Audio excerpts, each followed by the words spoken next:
Captain Lisa Moore stood on the bridge of the exploration vessel Terra Nova as it approached the mysterious planet designated Zephyr 7. The blue-green world sparkled like a jewel against the star-filled void.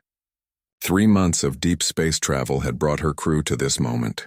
"Captain, we are receiving transmissions from the surface," Communications Officer Amy Collins reported from her station. Her fingers danced across the holographic interface as strange melodic tones filled the bridge. "Can you translate it?" Lisa asked while studying the swirling cloud patterns on the planet below. "The Universal Translator is working on it now," Amy replied. "It appears to be some kind of greeting or welcome message." The main view screen flickered and displayed the translation. The words appeared in elegant script that seemed to shimmer with an otherworldly beauty. "Welcome, travelers from distant stars. We have watched your approach with great interest. Please accept our invitation to visit our world." Lisa felt a mixture of excitement and caution. First contact protocols demanded careful consideration, but the message seemed genuinely friendly. She had made this journey specifically to establish peaceful relations with new civilizations. "Prepare a diplomatic shuttle," she ordered. "Select a small team for initial contact." 2 hours later, Lisa found herself descending through Zephyr 7's atmosphere alongside Science Officer Katie Wright and Security Chief Mary Johnson. The shuttle glided smoothly toward coordinates provided by the planet's inhabitants. The landing site took Lisa's breath away. Crystalline spires rose from a landscape of silver grass that moved like water in the gentle breeze. Trees with leaves that seemed to be made of pure light dotted the horizon. Everything possessed an ethereal quality that made her feel like she was entering a dream. "Incredible," Katie whispered as she took readings with her scanner. "The energy signatures here are unlike anything we have encountered before." A group of figures approached from the nearest spire. Lisa's heart raced as she got her first look at the Zephyrians. They were tall and graceful with skin that had a subtle luminescent quality. Their features were unmistakably feminine with high cheekbones and large eyes that seemed to hold the depth of starlight. Long hair flowed behind them like liquid mercury. The leader stepped forward and spoke in a voice that sounded like wind chimes. The Universal Translator converted her words immediately. "Welcome, strangers from the void. I am Lyra Lee, speaker for the Zephyrian Council. We have long awaited contact with your kind." Lisa stepped forward and offered the traditional diplomatic greeting. "I am Captain Lisa Moore of the Terran Federation. We come in peace seeking friendship and understanding between our peoples." Lyra smiled, and the expression transformed her already beautiful features into something that seemed to glow from within.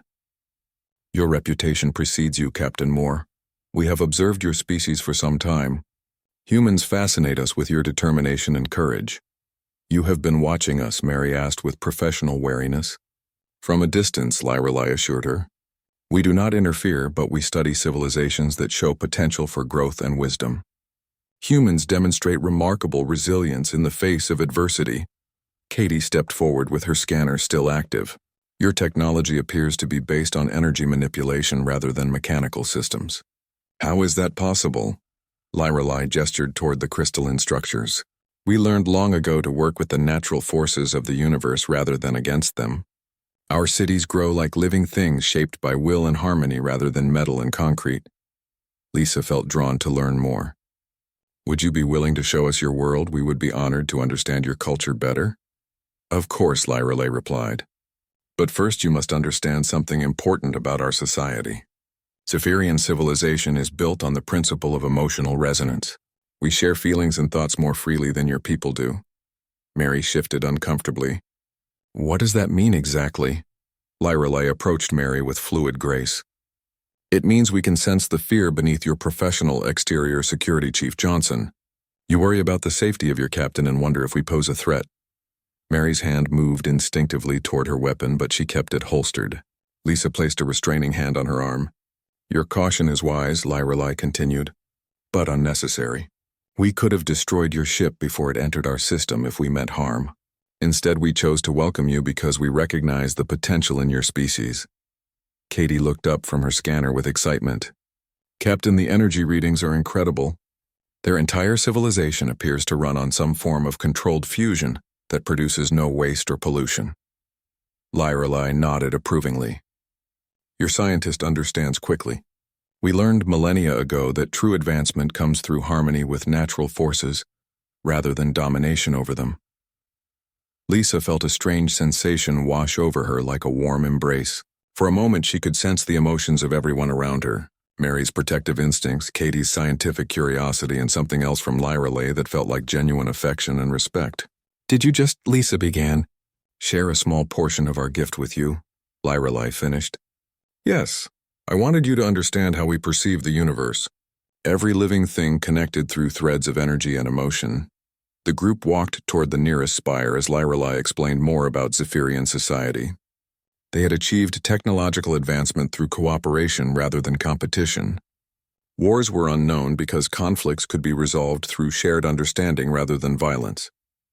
"Your people interest us because you have achieved space travel despite your tendency toward conflict," Lyrelay said as they entered the crystalline structure.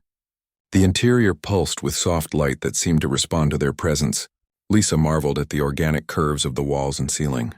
"How do you shape these materials?" "The same way you might shape clay," Lyrelay replied.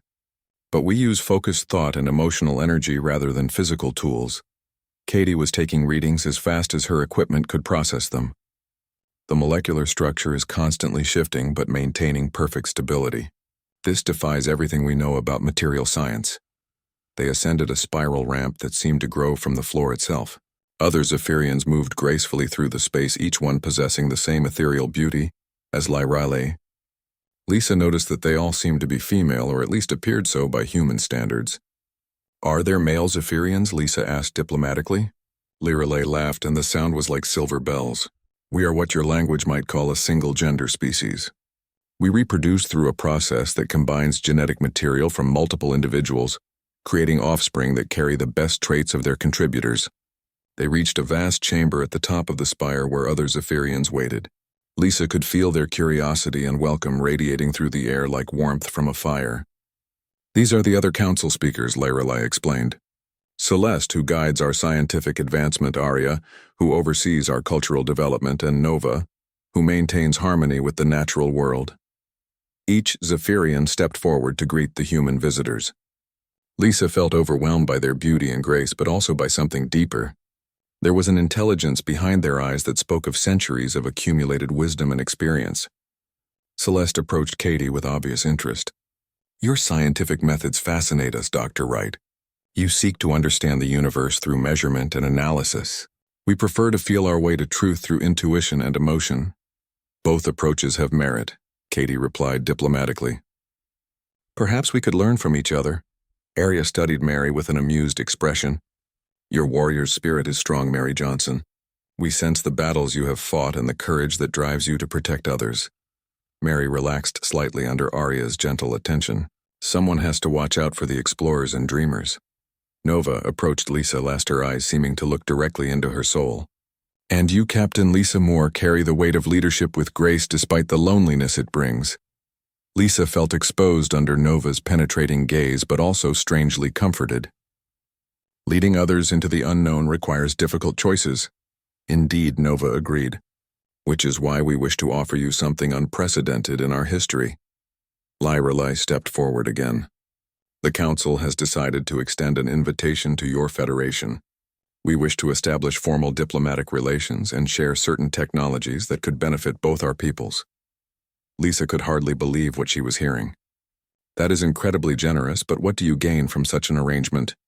"Understanding," Lyrelay replied simply. "Your species has qualities we admire. Determination in the face of impossible odds, loyalty to companions and causes, the ability to overcome differences and work together despite your individual natures." Celeste nodded agreement. "We have achieved harmony, but perhaps at the cost of the dynamic growth that drives your people forward. We could learn much from observing human adaptability and innovation." Lisa felt the historical significance of the moment. First contact with a benevolent alien civilization that actively wanted to help humanity advance.